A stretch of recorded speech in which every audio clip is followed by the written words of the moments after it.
Oi, bem-vindos ao terceiro vídeo da nossa série sobre seguro fiança locatícia. Nessa aula, a gente vai aprender como conduzir o processo de contratação desse seguro com eficiência, para aumentar as chances de aprovação do cliente e ter mais agilidade. Se você perdeu as aulas anteriores, corre lá e assiste para poder chegar aqui já sabendo tudo, tá? Essa aula é patrocinada pela Segura, sua aliada no mercado de seguros. Com a Helena, uma inteligência artificial que automatiza cotações direto no WhatsApp, e o Carteira Quente, que encontra potenciais clientes na sua carteira, a Segura ajuda você a focar no que realmente importa, vender mais. Pronto para entender os detalhes que fazem toda a diferença na contratação? Então, vamos lá! O processo de contratação, ele é baseado sempre na análise do risco representado pelo locatário. Então, a documentação e o credenciamento correto evitam recusas. Então, você tem que mandar tudo direitinho, né? Colocando os valores, colocando a documentação do seu inquilino lá, que é o pretendente a alugar o imóvel. Você vai identificar potenciais situações de problema, né? Inclusive potenciais fraudes ali junto com a imobiliária, para evitar qualquer tipo de problema nesse momento, nessa fase. É muito importante você fazer uma pré-análise cadastral. O que é essa pré-análise cadastral? É a conferência inicial dos documentos e da renda desse inquilino. Você tem que ver se essa renda comporta realmente a alocação daquele imóvel. Geralmente as seguradoras, elas trabalham com 30%, então o valor da locação mais os encargos, né, IPTU, condomínio, etc., não pode ser superior a 30% da renda da pessoa, da renda declarada da pessoa. Se for mais de uma pessoa que é responsável financeira, digamos, um casal, né, ou uma mãe, um filho, os dois trabalham, você pode ter dois pretendentes juntos, trabalhando ali e fazendo uma fiança locatícia compondo renda, né? A gente chama isso de compor renda. Aí é preciso verificar também se tem restrições de crédito. As seguradoras costumam ser bem conservadoras e é difícil aprovar cadastro de pessoa que tem Serasa, que tem qualquer restrição. Às vezes a pessoa tem uma restrição, nem está sabendo, resolve rapidinho, paga, né? Então é importante você orientar o cliente sobre isso. Não levar isso também como algo que, impediu e acabou. Conversa com o cliente, entende, porque às vezes é uma restrição que ele nem está sabendo, de um negócio que cobraram dele que ele nem lembrava, e ele vai rapidinho, paga e resolve. Né? Pode acontecer. Bem, depois você vai enviar esses documentos. Você vai enviar via plataforma digital da seguradora, via de regra. E a análise da seguradora vai começar.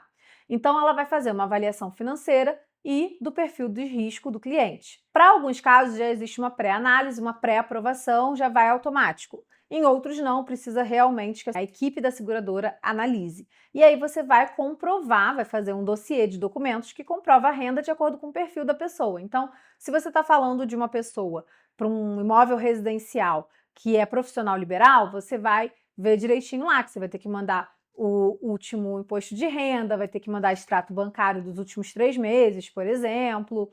Se for uma pessoa que é CLT, aí você vai mandar ali a cópia da carteira de trabalho com salário em folha. Se for uma pessoa que é funcionário público também, né, você vai mandar ali a cópia do contra-cheque e o contrato da pessoa. Cada caso é um caso. Para empresas, você também tem como comprovar renda. Você pode mandar o imposto de renda daquela empresa, você pode mandar a declaração, né, do contador direitinho com a receita, que é para justificar, o contrato social geralmente também é exigido, né, para justificar que existe capacidade financeira de arcar com aquele aluguel. Então, para a pessoa física, documentação necessária: RG, CPF, comprovante de renda e de residência.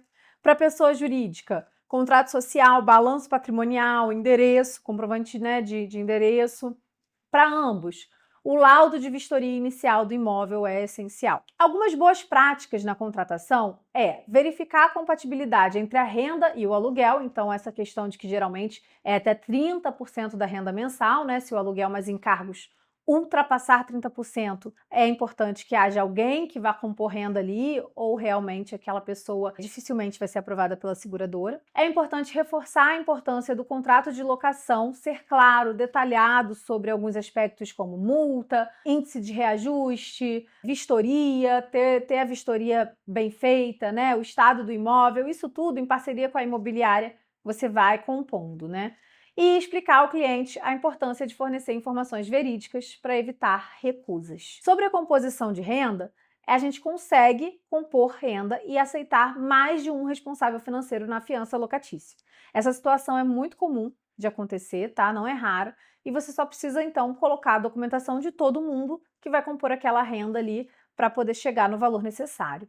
A renda conjunta tem que ser compatível com o aluguel, claro, e você tem que reforçar a viabilidade de aprovação do contrato com base nisso. Então, às vezes, você já pega um cliente que mandou a renda só de um. Você pergunta, você tem uma esposa, você tem um esposo, você tem alguém que vai morar com você, você pede essa documentação complementar e você já agiliza, você evita uma negativa para depois fazer um pleito mandando a renda da outra pessoa, né? Isso você já vai pegando o jeito e já vai fazendo com mais tranquilidade. E é importante também trabalhar na prevenção de fraudes. Então, toma cuidado com documentos falsificados, né? Peça fotos coloridas, por exemplo, dos documentos, ao invés de mandar aquelas fotos preto e branca, meio falhadas, que não consegue ver direito.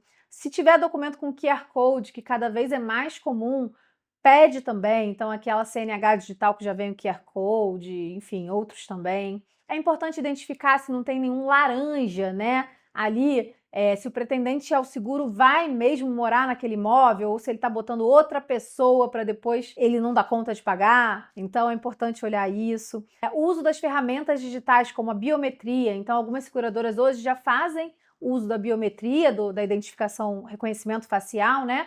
Para poder evitar fraude na contratação.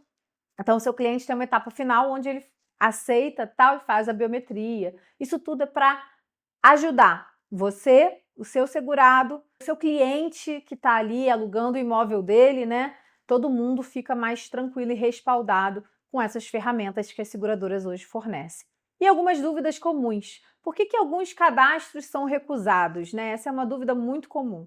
E o motivo geralmente inclui renda insuficiente, restrição de crédito, documentação incompleta. É sempre possível pedir um pleito de reanálise, mas você tem que primeiro entender o motivo da recusa para você então pedir o pleito ajustando aquilo se for possível, né? Por exemplo, se for uma documentação incompleta, você manda os documentos que estão faltando. Quanto tempo que leva para análise? É outra dúvida comum, né? Em geral, o processo é concluído de 24 a 48 horas úteis, dependendo da seguradora. Mas se for para uma reanálise, tiver que entrar em pleito e tal, pode demorar mais. Então é bom que se trabalhe com antecedência, que se contrate o seguro com mais tranquilidade, tá? Quais fatores aumentam a chance de aprovação? Então, renda consistente, claro, aumenta muito a chance de aprovação. Não ter restrição de Serasa, restrição nenhuma, aumenta a chance de aprovação. Documentação em conformidade, aumenta a chance de aprovação. Então, assim, você tem que estar, basicamente, com o seu cliente todo redondinho, tudo certinho, né? Mas e aí? Meu cliente foi reprovado, ele tem Serasa, ele não consegue resolver, ele não tem a renda, mas ele quer alugar mesmo assim, o proprietário quer alugar para ele mesmo assim, o que eu faço? E agora? Bem, nesse caso, a gente tem um recurso que é o título de capitalização como alternativa. O título de capitalização com a finalidade de fiança locatícia. O que é isso? Ele é como se fosse uma caução, como o depósito caução, né? Com a possibilidade de resgate lá no final do contrato. Só que a diferença é que esse depósito é feito num título de capitalização que o próprio proprietário pode resgatar no caso de um sinistro, tá? E esse título, ele fica ali com um certo rendimento, embora seja um rendimento de capitalização, que não é um rendimento tão alto, e esse rendimento, dependendo do valor, dependendo do formato, pode gerar um pouquinho de rendimento final ali para o inquilino. Veja bem, não é um investimento, tá? É uma maneira de garantir, de fazer um calção ali de um contrato. Mas o legal é que dependendo do valor do título de capitalização, é possível contar com ajuda jurídica também, por exemplo. Embora a capitalização tenha aquele problema da caução. Então não é o plano A. Por quê? Porque a gente sabe que o seguro são 30 vezes o valor do aluguel que ele garante. O calção, o proprietário vai exigir uma quantidade de vezes o valor do aluguel. 3 vezes? Eu, particularmente, acho pouco. Geralmente, as pessoas têm exigido 12 vezes o valor do aluguel. Então, você deposita 12 vezes o valor do aluguel naquele título de capitalização, né? E fica rendendo. Rolam uns sorteios também, onde pode ser premiado o segurado, pode ser premiado o corretor também, né? É interessante.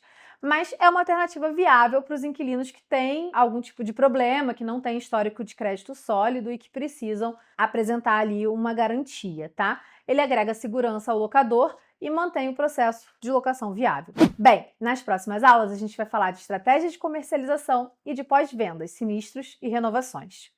Você gostou desse vídeo? Então vale a pena te lembrar quem está do seu lado nessa jornada de crescimento como corretor, a Segura. Com a Segura você pode simplificar a sua gestão e aumentar as suas vendas usando ferramentas como a Helena, que faz cotações direto pelo WhatsApp, e o Carteira Quente, que identifica novas oportunidades dentro da sua carteira, tudo direto do seu celular e gratuito. Então, para se cadastrar, basta acessar o link da Segura aqui embaixo e fazer a sua inscrição. A equipe da Segura vai te chamar e orientar os próximos passos. Aproveita essa oportunidade de ter uma tecnologia inovadora ao seu lado. A gente se vê no próximo vídeo.